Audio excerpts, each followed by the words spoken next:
में नदी के ऊपर इंसान, रात में नीचे भयानक भूत चुड़ैल। हे भगवान, नदी के उस पार का दृश्य कितना भयानक हो रहा है। सच कहूँ तो रात को इस नदी के पास आने का मन ही नहीं करता। हाँ बहन, तुम ठीक कहती हो। अच्छा होता अगर नदी के उस पार भी लोग रहते, फिर हम रात में नदी के पास आने पर कभी भयभीत नहीं होते। अरे घबराओ मत, रात है, सुनसान जगह, इसलिए भयानक लग रहा है। बाकी कभी इस नदी में किसी के साथ दिन में या रात में कोई हादसा नहीं हुआ है। अब अरुणिता और वैशाली पूजा पानी की मटका भरकर वहां से जाने लगती हैं। ऐसे ही कुछ महीने गुजरते हैं और एक दिन अचानक नदी के इस पार के लोग जब सुबह अपने अपने घरों का काम करने नदी के पास जाते हैं तो अरे अरे, नदी के उस पार कब से लोग रहने लग गए? यहाँ तो पहले कभी कोई घर नहीं था। हाँ, अचानक से यहाँ घर कैसे आ गया? अरे सुनती हो क्या? कौन हो तुम? इस गांव में कब और कैसे आई? जी कल रात 2 बजे ही आई।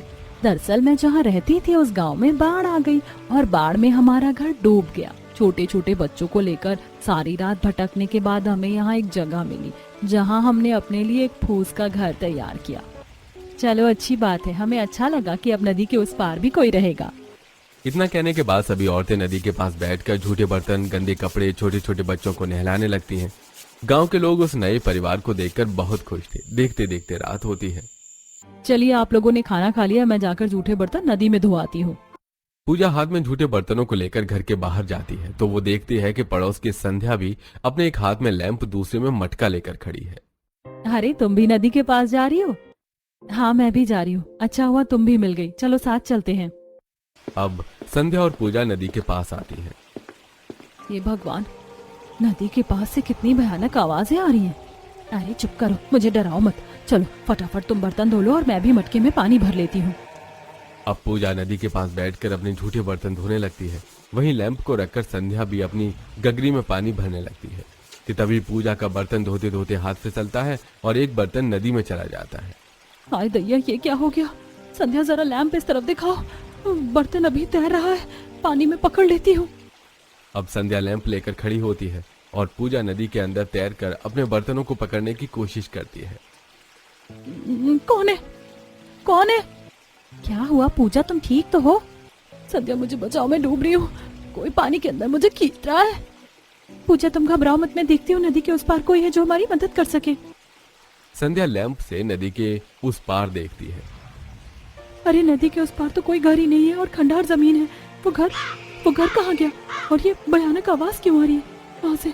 ये सब क्या हो रहा है? मैं पूजा को ऐसे अकेले भी नहीं छोड़ सकती, मुझे उसकी मदद करनी होगी। अब संध्या भी नदी के अंदर कूद जाती है, जिसके बाद भयानक भूत चुड़ैल संध्या और पूजा को एक साथ नदी के अंदर निचली सतह पर खींच लेते हैं। माँ, मुझे इनके बालों को पकड़कर झूलना अच्छा लग रहा है। भूत चुड़ैल, छोड़ दो हमें, आखिर हमारी गलती क्या है? अरे रात में इस नदी के नीचे हम भयानक भूत चुड़ैलों का वास होता है। तुम्हें नदी के पास नहीं आना चाहिए। अब हम तुम्हें जान से मार देंगे। नहीं, हमें छोड़ दो, हमें नहीं पता था कुछ, हमें जाने दो, हमें जाने दो, हमें छोड़ दो। पूजा और संध्या भयानक भूत चुड़ैलों के आगे बहुत रोती पीटती हैं, लेकिन वो भयानक भूत चुड़ैल उनका खून पीकर ही दम लेते हैं। अगले दिन सुबह पूजा और संध्या का मृतक शरीर नदी के ऊपर तैर रहा होता है, जिसे देखकर गांव वाले, मेरी बहू इस नदी के अंदर कैसे मर सकती है? वो तो अच्छी खासी तैराक थी। अरे हम लोग इतने सालों से इस गांव में रह रहे हैं, कभी इस नदी से किसी का नुकसान नहीं हुआ। और मेरी बहू भी एक अच्छी खासी तैराक थी। रात को मटके में पानी भरने आई थी, हमें लगा घर आई होगी पानी भरकर, पर सुबह जब बहू को नहीं देखा तो नदी के पास आए और अब देखो मैं अपनी बहू का मरा शरीर देख रही हूँ। तभी गांव के उस पार रहने वाला परिवार, शांत हो जाइए, हिम्मत बांधिए, अब प्रकृति की यही माया थी तो इसमें कोई क्या कर सकता है। मुझे तो विश्वास नहीं हो रहा है कि संध्या और पूजा अब इस दुनिया में नहीं रही। अब गांव में आया ये नया परिवार सभी के साथ मिलकर विमला और उर्मिला को तसल्ली देकर शांत कराता है। ऐसे ही कुछ समय बीतता है और एक दिन वैशाली की देवरानी शादी करके उनके घर आती है। आओ बहू रानी, घर के अंदर आओ। जेठानी जी जाइए, अब आप अपने कमरे में आराम कर लीजिए। जी ठीक है। पार्वती अपने पति के साथ अपने कमरे में आती है। अनुज जी, खिड़की से कितनी अच्छी हवा आ रही है। हाँ, वो हमारे घर के बाहर नदी है ना, तो इसलिए रात को नदियों से टकराकर ठंडी ठंडी हवा बहती है हमारे यहाँ। क्या नदी? यहाँ पर नदी भी है? कितना अच्छा व्यू होगा ना रात का। चलो ना थोड़ा टाइम स्पेंड करके आते हैं। वैसे भी शादी की थकावट बहुत ज्यादा है। अभी? अरे इस वक्त कैसे? रात के 2 बज रहे हैं। कुछ नहीं होता है, चलो ना। अब शादी के जोड़े में ही पार्वती अनुज के साथ नदी के पास आकर टहलती है। मम्मी, ये कैसी आवाज थी? हाँ, कुछ अजीब सी आवाज अचानक से मुझे भी सुनाई दी। शायद हमारा वहम होगा। चलो नदी के पास बैठते हैं थोड़ी देर। अनुज और पार्वती पैरों को लटकाकर नदी के पास बैठ जाते हैं। गहरी शांति ठंडी हवा को देखकर अनुज के अंदर प्यार की भावना उमड़ती है और वो पार्वती के बालों को कानों के पीछे करते हुए उसके कंधे पर सिर रखता है कि तभी पार्वती के कानों का झुमका नदी में गिर जाता है। मेरा झुमका? मेरी माँ ने बहुत ही प्यार से मुझे दिया था मेरा झुमका अनुज जी। अरे यार, मैं जब भी कर्म करने जाता हूँ ये कांड में क्यों बदल जाता है?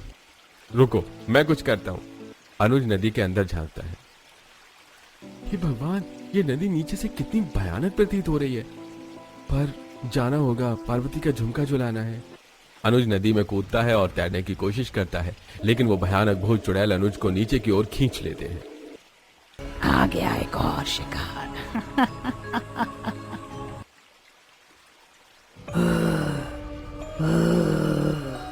आवाज तो नदी की ऊपरी सतह से दोनों जनों की आ रही थी, फिर तू अकेला कैसे आया? लगता है इसका साथी अभी नदी के ऊपर ही है, उसे भी नीचे की ओर लाना पड़ेगा। चुड़ैल? नहीं, नदी के ऊपर मेरी पत्नी है, उसे कुछ मत करना। जो करना है मेरे साथ कर लो। ओ गॉड, अब तक अनुज जी नहीं आए। ऊपर से इस नदी के आसपास से कितनी भयानक आवाजें आ रही है। एक काम करती हूँ, मैं जाकर देखती हूँ। अकेले परेशान हो रहे होंगे वो। पार्वती बिना कुछ सोचे नदी के अंदर जाती है और नदी के नीचे का भयानक दृश्य देखकर पार्वती थर थर कांपने लगती है। नदी के नीचे भयानक भूत चुड़ैल होते हैं जो उसके पति के शरीर का खून पी रही थी और अब वो पार्वती के नजदीक आ रहे होते हैं। आ गई तो हम तेरा ही इंतजार कर रहे थे। मेरे पति अनुज जी, आपने मेरे पति के साथ ऐसा क्यों किया?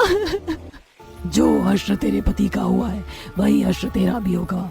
बहुत रोना आ रहा है ना अपने पति की ऐसी हालत देखकर। रुक, हम तुझे भी तेरे पति के पास ही पहुंचा देते हैं। एक एक को मार डालेंगे, कोई नहीं बचेगा। नहीं, मुझे छोड़ दीजिए, मुझे मत मारिए। मैंने आप लोगों का क्या बिगाड़ा है? पार्वती नदी के नीचे भयानक भूत चुड़ैलों के आगे बहुत रोती बिलखती है, लेकिन वो भयानक भूत चुड़ैल मिलकर पार्वती का खून पी जाते हैं। अगले दिन सुबह पार्वती और अनुज का मृतक शरीर नदी के ऊपर तैर रहा होता है। देवर जी, वो मेरी देवरानी जी, ये सब कैसे हो सकता है? नहीं, ये सच नहीं है। यही सच है बहू, यही सच है। मेरा बेटा मेरी बहू इस दुनिया को छोड़कर चले गए। आखिर ये सब कौन कर रहा है हमारे गांव में? आज से पहले तो कभी नहीं हुआ ये सब, और अब हर हफ्ते एक नया मरा शरीर नदी के ऊपर तैरता मिलता है। इसका मतलब ये सारी घटनाएं रात में हो रही हैं। मुझे लगता है हमें गांव में पुलिस बुलाना चाहिए, तभी तो पता चलेगा कि ये मौत क्यों हो रही है और कैसे हो रही है। अब कुछ ही देर में गांव में पुलिस आ जाती है और हर एक घर की तलाशी लेती है। फिर नदी के अंदर भी देखा जाता है, लेकिन नदी चांदी की तरह चमचमा रही थी और चारों तरफ जीव जंतु के सिवाय कुछ नहीं होता। माफ करिएगा, पर गांव में और इस नदी में कोई भी ऐसे सुराग नहीं मिले हैं जिससे पता चले कि ये हत्याएं क्यों और कैसे हुई हैं। पुलिस की बातें सुनकर गांव के लोग सब्र का बांध बांध लेते हैं। ऐसे ही कुछ हफ्ते फिर गुजरते हैं और एक दिन गांव का पवन रात में नदी के पास आता है। आखिर क्या माजरा है इस नदी का? अच्छा, नदी के उस पार भी तो लोग रहते हैं, क्या उनको भी कभी पता नहीं चलता कि ये मौत क्यों हो रही है? एक बार देखता हूँ नदी के उस पार के लोग क्या कर रहे हैं। पवन टॉर्च जलाकर नदी के उस पार देखता है। अरे, गांव के उस पार तो एकदम सुनसान खाली पड़ा है, पर वहां तो एक घर और उस घर में परिवार रहने आए थे ना, वो लोग कहाँ हैं? अगले दिन सुबह पवन जब ये बातें गांव वालों से बताता है तो गांव वाले उसके ऊपर हंसकर अरे पवन भाई, तुमने कल रात ज्यादा पी ली थी क्या? वो देखो, वो तो रहा घर परिवार, सब तो है नदी के उस पार। अरे क्या हुआ शेखर भाई, आप ऐसे क्यों हंस रहे हैं पवन जी के ऊपर? अरे कुछ नहीं किशोर भाई, ये पवन कहता है कल रात यहाँ पर कोई घर ही नहीं था और ये जगह एक भयानक दृश्य जैसी प्रतीत हो रही थी। अरे मेरा यकीन करो, मैं सच कह रहा हूँ। अरे भैया जी, ऐसा कैसे हो सकता है? हम तो यहीं थे, जरूर आपसे कोई धोखा हुआ होगा। सभी लोग पवन की बातों को मजाक में उड़ा देते हैं। तभी उस रात गांव के दो जवान लड़कियां शिप्रा और दुर्गा अपना आईफोन लेकर नदी के पास जाती हैं। शिप्रा, तुझे कोई और जगह नहीं मिली वीडियो बनाने के लिए जो तू इस भयानक नदी के पास आ गई? मुझे तो बहुत अजीब गरीब और डरावनी आवाजें आ रही है यहाँ से। अरे तू चुप कर, तू कितनी फट्टू है। बोलो मत, हम यहाँ अपना ट्रेंड पूरा करने आए हैं जो आजकल चल रहा है, नदी के अंदर डूबकर आईफोन से वीडियो बनाने का। चलो पहले मैं नदी में जाती हूँ, फिर तुम आना। अब शिप्रा फोन लेकर नदी के अंदर तैरने लगती है। ओ गॉड, कैसी भयानक आवाज आ रही है नदी के चारों ओर। शिप्रा, शिप्रा यार जल्दी करो। दूसरी तरफ शिप्रा नदी के अंदर डूबती ही जा रही थी। नदी के नीचे भयानक भूत चुड़ैल शिप्रा के पैरों पर वार कर रहे हैं, नाखून से नोच रहे हैं, बच्चे दांतों से उसके पैरों को काट रहे हैं। बचाओ, बचाओ, कौन है? कोई मेरे पैरों को जकड़ रहा है। दुर्गा, मुझे बाहर आना है। अरे क्या हुआ शिप्रा, कौन जकड़ रहा है तुम्हारे पैरों को? रुको रुको, मैं आती हूँ। अब बिना कुछ सोचे दुर्गा भी नदी के अंदर कूद जाती है और फिर वो भयानक भूत चुड़ैल दुर्गा की टांगों को भी जख्मी करने लगते हैं और धीरे धीरे नदी के नीचे खींच लेते हैं।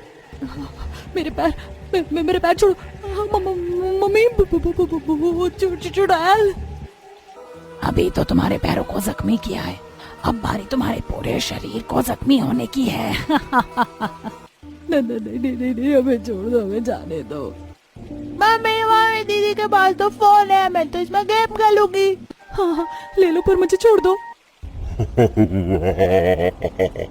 नदी के नीचे आने वाला सदस्य कभी बचकर बाहर नहीं जाता। बहुत शौक है ना पानियों से खेलने का, आज ये शौक ही तुम्हारी सजा बनेगी। अरे देख क्या रहे हो, पी जाओ खून इन दोनों लड़कियों का और उतार दो इन्हें भी मौत के घाट। अब बिना किसी गलती के वो मासूम लड़कियां भी नदी के नीचे रहने वाले भयानक भूत चुड़ैलों का शिकार हो जाती हैं और फिर हमेशा की तरह अगली सुबह गांव वालों को शिप्रा और दुर्गा का मरा शरीर नदी में तैरता हुआ दिखता है। इस बार गांव के सदस्य आपस में बातें करते हैं। आप लोग एक चीज पर गौर कर रहे हैं, ये सारी मौत गांव के इस तरफ रहने वाले लोगों की हो रही है। नदी के उस पार भी तो लोग रहते हैं, उनके साथ कोई हादसा क्यों नहीं होता? हाँ उर्मिला, मैं तुम्हारी बातों से पूरी तरह से सहमत हूँ, पर अब इस गांव में पुलिस नहीं तांत्रिक आएंगे जो पता लगाएंगे कि ये खून कौन और क्यों कर रहा है। चुप भी साथ लेना, फिर तो अगर किसी को खबर लगी तो रहस्य का पता नहीं लग पाएगा। मेरी नजर में एक अघोरी तांत्रिक है, मैं उसे ही लेकर आऊंगा रात को इस नदी के पास। अब उसी रात गांव का शेखर रात को तांत्रिक को लेकर नदी के पास आता है। बाबा, यही वो नदी है जिस नदी में रात में हमारे गांव के लोग अगर जाते हैं तो मौत के घाट उतर जाते हैं। चिंता मत करो, मैं अभी इस नदी के रहस्य का पता लगाता हूँ। बहुत पाप हुआ है इस नदी के प्रति एक मासूम परिवार के साथ, और वो परिवार हर एक गांव को बर्बाद करने पर तुला हुआ है। किसका परिवार बाबा? जहाँ तक मैं देख पा रहा हूँ अपने क्रिस्टल में, वो कोई नीच जाति का परिवार था। मिट्टी के घर में खाट पर किशोर, जमीन पर बच्चे, सास बीमार पड़े हुए हैं। हे भगवान, तो मुझे ये किस जन्म के पापों का फल दे रहा है जो मेरी सास, मेरा पति, मेरे मासूम बच्चे सब एक गंभीर बीमारी छुआछूत से जूझ रहे हैं। मेरे पास तो इनका इलाज करने के लिए पैसे भी नहीं है। तभी दामिनी को तेज खांसी के साथ मुंह से खून आता है। माँ जी आप ठीक है? रुकिए, मैं अभी नदी से पानी लेकर आती हूँ। सुजाता मटका लेकर घर से बाहर निकलती है कि तभी उसके घर के बाहर गांव के कुछ लोग खड़े होकर उसके घर पर पत्थर मार रहे होते हैं। चली जाओ हमारे गांव से, तुम जैसे नीच जात के लोग हमारे गांव में पल रहे हैं, ऊपर से तुम्हारे परिवार में सबको छुआछूत की बीमारी हो गई है। देखिए ऐसा मत कीजिए, मेरे घर के हालात अभी बहुत खराब है, मुझे नदी से पानी लेने दीजिए, मैं कुछ समय बाद ही सही पर ये गांव छोड़कर चली जाऊंगी। अरे चुप कर, तो जैसी अछूत और औरत को हम अपनी नदी का पानी इस्तेमाल नहीं करने देंगे, नहीं तो हमारे साथ पूरा गांव छुआछूत की बीमारी से जूझने लगेगा। इतना कहने के बाद सभी लोग पत्थरों से सुजाता और उसके घर पर वार करने लगते हैं। सुजाता के सिर पर एक गहरी चोट आती है।